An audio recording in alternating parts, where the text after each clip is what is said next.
Hello Babo Kabalan, kumusta kayo po? My name is Mark Cunanan of We're in Pampanga, where we help businesses promote their products and services to our We're in Pampanga community. For today's vlog, we would like to thank Pawty Cakes for sending us their products, yung mga cakes natin dito. So these are cakes para sa mga pets natin, like our dogs and cats. So meron tayo dito ng 4 na design ng cakes na pwede niyong pagpilian. So, konting background lang about sa Pawty Cake. So, Pawty Cake is the first bakery here in Pampanga na nag-offer ng 3D pet face cake. Yung sample nila, this is Betty. Yan, no?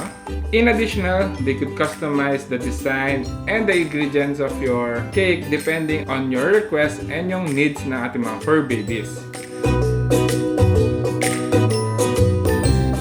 So, for the design of their cakes, so pwede kayo mag-send sa kanila ng pictures ng pet nyo, like this one.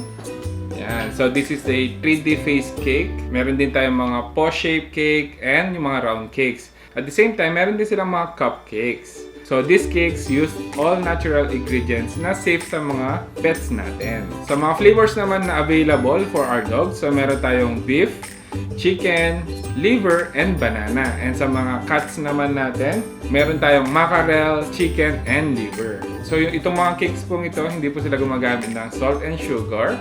Kaya safe pong kainin ng mga pets natin.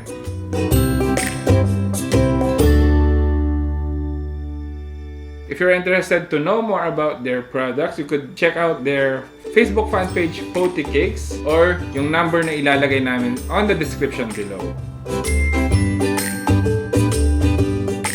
So that's it. If you like this video, please give it a thumbs up, share it with your friends. If kayo naman yung mga pet owners na nagse-celebrate ng mga birthdays ng mga fur babies natin, check out Pawty Cakes. So thank you for watching We're in Pampanga. Until our next video.